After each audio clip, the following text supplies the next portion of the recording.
This is Adam, and he suffers from gout. Try Urol. It helps to prevent crystallization of uric acid crystals in gout therapy. Urol, effective urinary alkalinizer for gout.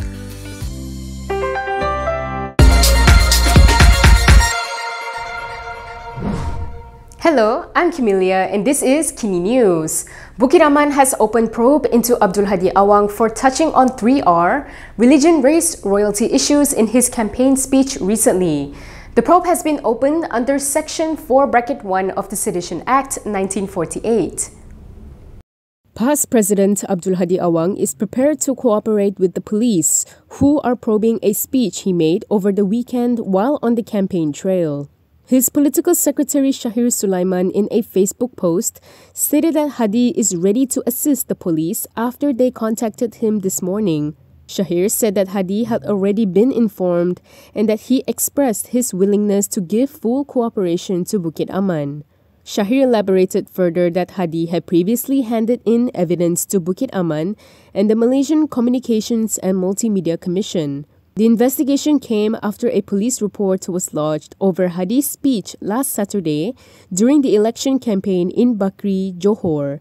Meanwhile, Johor police today confirmed that Hadi is being investigated by the Bukit Aman's Classified Crime Investigation Unit in accordance with Section 4(1) of the Sedition Act 1948. Johor Police Chief Kamarul Zaman Mamat in a statement said Hadi was disputing the power of pardon board in his speech at PAS headquarters in Bakri, Muar, on the 26th August. If found guilty, Hadi can be fined 5,000 ringgit or imprisoned for a maximum of 3 years or both. Earlier, Hadi claimed that the federal government can change if Perikatan Nasional wins big in Pulai and Simpang Jeram by-elections next month. The PN Deputy Chairman said the coalition needed the additional parliamentary seats to secure people's referendum, which signals for change. Past President Abdul Hadi Awang is now claiming that a strong showing by PN in the upcoming Pulai by-election could trigger a change in the federal government. It should be noted that PN members made similar claims in the run-up to the 6 state elections held earlier this month. Ada orang kata apa ni, pilihan raya kecil ni hanya satu Pulai saja nak buat apa. Ini memberi makna yang besar. Kerana ahli parlimen yang kita tugas di parlimen yang akan bercakap bagi pihak kita di parlimen. Bercakap bagi pihak kita.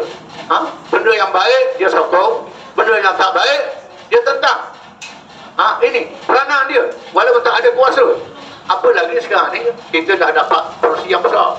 Kerajaan boleh berubah boleh masa saja. Kita memerlukan tambahan kursi ini untuk banyak lagi. Dan kita harap Sabah termasuklah Umno yang insaf itu akan balik, akan berubah. Akan buat ini kerajaan boleh berubah boleh masa. Itu boleh berlaku, jangan bimbang. Hadi went on to express hope that Umno would change its mind and repent. On August 7th, Hadi claimed that a win for PN in the 6 state elections would pave the way for a change in the federal government administration. The claim, however, did not materialize. Yesterday, Johor UMNO Deputy Chief Ahmad Maslan poured cold water on claims that PN had a rakyat wave. There will be a 3-way clash for the Pulai Parliament seat and Simpang Jeram state seat between Pakatan Harapan, PN and independent candidates. I will expose your lies one by one, says Mat Sabu to Hadi Awang in a fiery ceramah in Johor Bahru last night. He said it is time for the people to know the truth behind PAS's decision to leave Pakatan Rakyat in 2015. Amanah President Muhammad Sabu has said he would rebut the alleged lies of past President Abdul Hadi Awang in Simpang Jeram, Muar tonight. This was in response to Abdul Hadi Awang's allegation that some of the party's former leaders and members joined Amanah due to their purported fear of losing an election. Semalam, Presiden PAS tembak mengatakan bahawa mereka meninggalkan dulu ni Pakatan Rakyat kerana DAP tolak hudud. Saya tak jawab malam ni, saya akan jawab malam besok di Simpang Jeram. Saya akan jawab malam besok bagaimana seorang Presiden PAS membuat pembohongan kepada rakyat jelata. Aku bukan orang kecil. Aku bekas timbalan Presiden PAS. Jangan tipu rakyat di atas kepiah kamu itu. No! No more! In a ceramah on Saturday, Hadi also described them as being faint-hearted for leaving the party's struggle. Speaking in Johor Bahru last night, Muhammad also said PAS and its current coalition Perikatan Nasional are willing to use Islam for their own benefit. He accused PN of intentionally misrepresenting the closure of religious schools and tahfiz in Selangor during the previous state elections. He said the Sultan of Selangor actually ordered the closure of such schools that do not meet the safety standards and rules in the wake of a fire accident that resulted in the deaths of 21 students. Muhammad alleged that the PN's campaign to gain Malay votes would only give them temporary support, but it would not last for the next 4 years. We are often faced with nutrient deficiency needed for our body. This is why I choose G-Sure. G-Sure is the first plant-based and complete nutrition drink that helps to improve the immune system and strengthen our bodies. It has to be Good Morning G-Sure. The so-called People's Wave, which PN says will hit the 2 by-elections in Johor, is nothing but empty talk, says Ahmad Maslan. The Umno leader said the real situation is completely the opposite, as PN currently only controls 4 states. Johor Umno Deputy Chief Ahmad Maslan has dismissed Perikatan Nasional's Rakyat's Wave as mere nonsense created by the opposition coalition. Ahmad questioned the usage of the term, saying it was inaccurate to describe that the whole nation was in support of the wave when PN is only in control of 4 states. The Pontian MP told that to the reporters after visiting the Taman Bukit Kempas voting district centre in Pulai, Johor yesterday. Also present was the Pakatan Harapan candidate for Pulai, Suhaizan Kayat. Ahmad expressed confidence that voters in both Simpang Jeram and Pulai will be rational in making the right decision to elect their representatives. He said the people of Pulai don't want the constituency to fall into the opposition's hands because it is already governed by the government's coalition. The UMNO Supreme Council member further said there are no benefits in the opposition areas and Pulai should remain under the unity government. The Simpang Jeram and Pulai by-elections are being called due to the unexpected vacancy of the 2 seats following the death of Domestic Trade and Cost of Living Minister Salahuddin Ayub on July 23rd. Moving on to the next news, an UMNO leader has urged the former Prime Minister Muhyiddin Yassin to ask his wanted son-in-law, Adlan Berhan, to return to Malaysia after being placed on Interpol's Red Notice list. Puad Zarkashi had called on the Perikatan Nasional leader Muhyiddin Yassin to urge his wanted son-in-law, Adlan Berhan, to come back to Malaysia.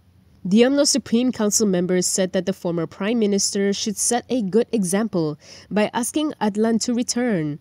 He added that Adlan has nothing to fear if he is indeed innocent. In his Facebook post, Puad further challenged Muhyiddin to make an open statement on Adlan, adding that he should not embarrass PN's caring, clean and stable motto. Last Friday, Inspector General of Police Razaruddin Hussain confirmed that Interpol had issued a red notice against both Adlan and lawyer Mansoor Saad. Both were wanted by the Malaysian Anti-Corruption Commission. The MACC sought after the 2 men to assist in their investigations into a project involving the registration, recruitment, and storage of foreign worker biometric data at a ministry. The commission also stated earlier that both men left the country in May and have not returned since. However, both individuals have subsequently issued statements denying they are on the run and that the investigations against them are due to political persecution. Bank Negara Malaysia had proposed a 23 million ringgit fine against 1MDB but was reduced to 15 million ringgit by the Attorney General's chambers, the High Court heard. Bank Negara Malaysia had recommended a 23 million ringgit fine against 1MDB, Zeti Akhtar Aziz testifies. This is over failure to comply with the central bank's directions under the Financial Services Act 2013. However, the former BNM governor told the Kuala Lumpur High Court today that the then Attorney General settled on a 15 million ringgit fine against the troubled Malaysian Sovereign Wealth Fund. Zeti was replying under cross-examination by lead defense counsel Muhammad Shafi Abdullah during the 2.28 billion ringgit 1MDB corruption trial against former Prime Minister Najib Razak. For the record, Muhammad Apandi Ali was Attorney General at the material time on April 28, 2016. BNM had issued a letter of administrative compound to 1MDB for failure to fully comply with directions issued under the Financial Services Act. It was one of the final actions taken by Zeti prior to her retirement as BNM governor. On August 17, 2018, then Bank Negara Governor Nur Shamsia Muhammad Yunus revealed that 1MDB was fined 15 million ringgit. In her witness statement, Zeti mentioned that the inability of 1MDB to bring the monies back and to provide evidence on the status of the funds resulted in a compound being imposed on the Sovereign Wealth Fund. 1MDB paid the compound on May 25, 2016.